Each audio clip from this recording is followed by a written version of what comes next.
Last question before we take action. How can we be sure that our enemy won't leave the designated area? Great question. Albedo's been hard at work analyzing Rarer and the Wild Hunt's behavioral patterns. His conclusions are as follows. Firstly, from the earliest known confrontation until now, Rarer has never displayed any ability to manipulate the dimension of space. So it's unlikely he has any power in that domain.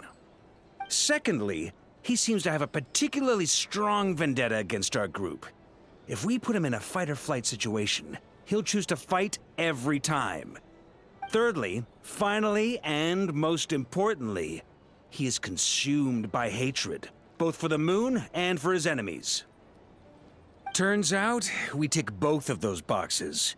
We have a reincarnated moon in our ranks, and a spy who accessed his private memories without permission. He'll be baying for blood, not looking to escape. As someone who's had their fair share of interactions with the Wild Hunt, those all seem like valid observations to me. Understood. Then I will defer to the verdict of the group. Well, everyone, that's the plan in full detail. Albedo and Durin are carrying out their part as we speak. Plan approved. Scheduling. Okay, any firepower you need, I got you covered. Let's light this baby up. The Frost Moon Scions are behind you as well. And the rest of you?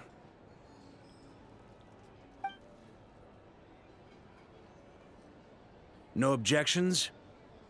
All right, then it's settled. This is the plan we're going with. Next up, an old tradition of mine. Anyone who wants to back out, now's your chance. Wait, we can still back out of this?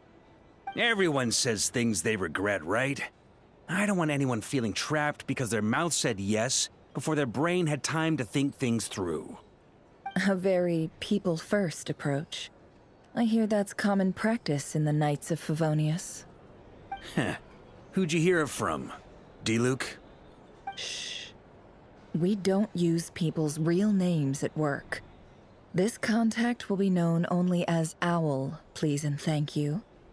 This plan can only work if everyone does their part. Flint's and I will absolutely support it. We shall indeed.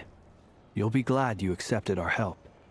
Also, you are the last person I expected to see here, Miss Dory. It's not often I get called Dory in a work context. My peers usually call me Lord Sangama Bay. So, the longer your name, the higher your net worth. Is that the idea here? In that case, Mr. Flint's here must be worth a fortune. That's right, I know your full name. It's... The walls are thin here.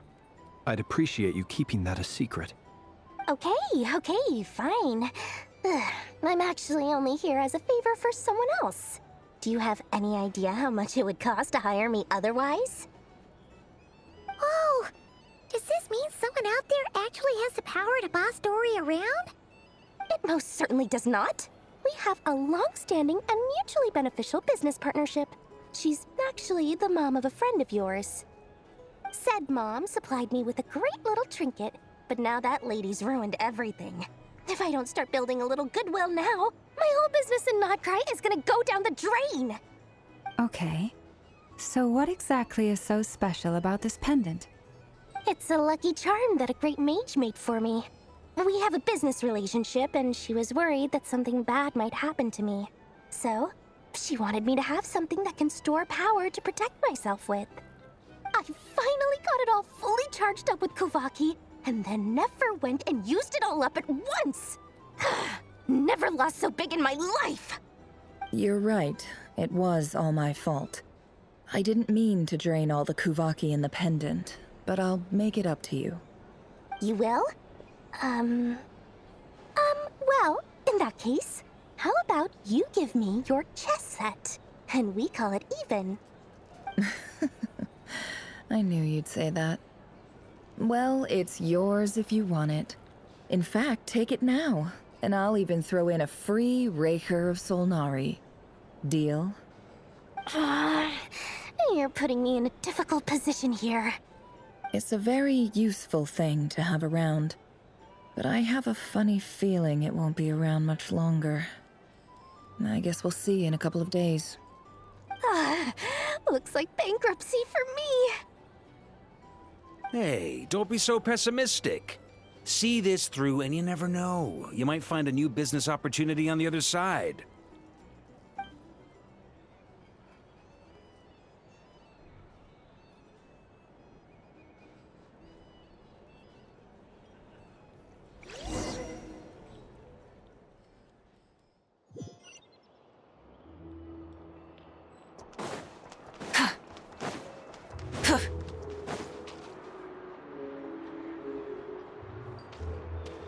Dory, how are things going? Feeling ready? Oh, I was born ready. We only have 2 days. You think Lord Sangamabe would let an opportunity like this slip by? Don't forget, when something's in high demand, the people with the goods on hand get to charge the highest price of all, even higher than the sellers taking advance orders. Ta-da! See? It's right here. Ah, it's so pretty. Did you make it? No, I have a supplier. We go way back, so he made me a very attractive offer. Aha! No wonder you were talking about Lucky Charms at the meeting. You've been getting Kaveh to make them for you. That's not the full story. It actually started a while back as a project between me and the Dendro Archon. Mage Alice once warned me that this world won't stay safe forever. There may come a day when everyone faces a great crisis. I passed this on to the Dendro Archon, and she secretly brought together a research team made up of Sumeru's top scholars to invent a technology that could keep people safe. I won't go into the details because it's all very complicated, but if you want to know more, you can ask the Dendro Archon about it sometime. Anyway, point being, it was the Dendro Archon who asked Kaveh to build this little contraption. As one of the top Kasharawar talents, he was the obvious choice. Took him long enough. He stressed over it for ages. Must have gone through at least a dozen designs before producing a final product. But that's Kaveh for you. Marak delivered it to me a couple of days ago, along with a letter from Kaveh. Could I ask why I'm sending this technology to you? What's your proposed use case? Has it been approved by the relevant authorities? So nosy. My fault for sending him the research permit to begin with. Surely Nahida must have told him you were involved in this project. He was probably just nervous because you're always so secretive about your business. Could be, could be. Anyway, I just replied, let's hope there never has to be a use case, because it would involve grave danger. Fair enough. But it sounds like he was just being cautious.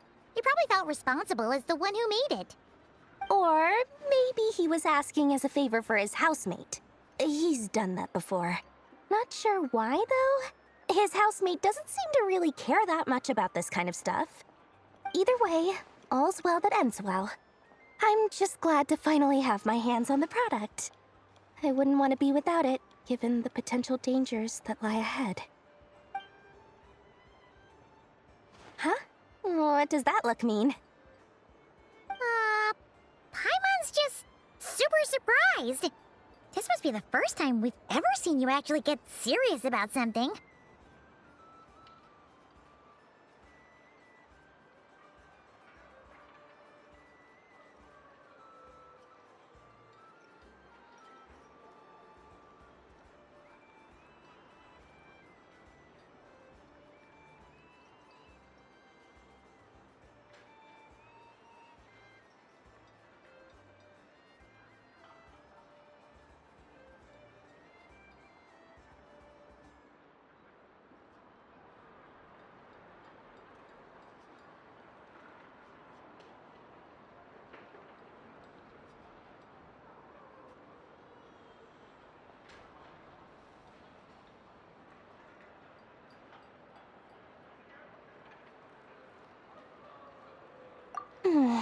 Well, a long time ago, I made a promise to myself.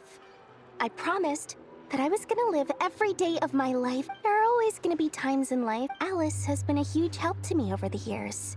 She was the first investor I ever had. And more than that, no one knows. Oh, that? I was just making sure Nefer and I are square. Don't be thinking it was some sort of benevolent act. I'm no saint, so don't treat me like something I'm not. My priority is doing the business that I want to do. So long as my conscience lets me, but it usually does. That's the Lord's song of a babe business. If you say so. I do say so, and that's the whole point. I'm a businesswoman. Don't go trying to figure out what kind of person I am. You'll exhaust yourself. Much easier for everyone involved if you just take my word for it. Oh, and could you two help me get this stuff where it needs to be? Thanks so much. You're my favorite assistants.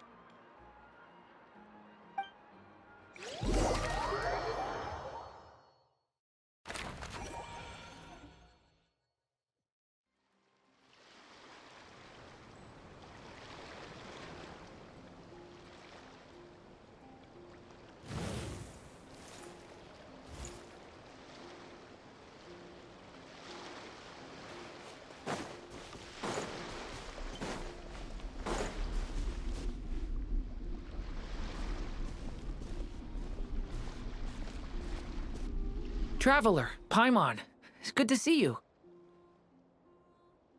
Everything going smoothly over here? Sort of. As you're probably aware, Varka, Diren, and I captured some abyssal creatures from the Wild Hunt. Per the plan, we dissected and analyzed some samples of these creatures. The process went very smoothly. The findings, however, come with some troubling implications. What? You can actually dissect the Wild Hunt? That depends on your definition of Wild Hunt and dissection. Harmless, lifeless. These words are accurate descriptions. The Wild Hunt is an interesting phenomenon. In and of itself, it doesn't seem to possess anything akin to a human personality. But taken as a collective, the medium through which the Wild Hunt is summoned does appear to have a soul. Master griped a lot about the wise Horoptotire, and seemed somewhat fascinated with the foul Certology. But she barely mentioned Rerir at all. I don't think that was because of his lower social standing, though. Anyway, it's a pity. I should like to hear her thoughts on the nature of the lifeform he has become today. It's a strange mix. The furious energy of an abyssal being channeled through a fractured physical existence. A consequence of being torn apart by an unknown power. Perhaps the only explanation for his survival in this state is that he sacrificed a degree of individuality in exchange for a continued existence. Oh, sorry. Once I get talking about interesting research, I have a tendency to go on indefinitely. Back to our research findings. Essentially, they confirm my hypothesis. Rerir's corpse is completely contaminated by the Abyss, and the effects are irreversible. You could think of this as Rerir in mutated form. But in my view, even that would be inaccurate. In reality, his whole being has been consumed by the Abyss. In other words, he is now nothing more than a manifestation of abyssal power. Unfortunately, at present, we have no means of completely eradicating abyssal power. Hence, we cannot fundamentally destroy the Rerir of Solnari either. Oh, that's terrible news. So, that's it? We can't defeat him? Not even if we get the power of the Three Moons? Miss Columbina's situation is a difficult one.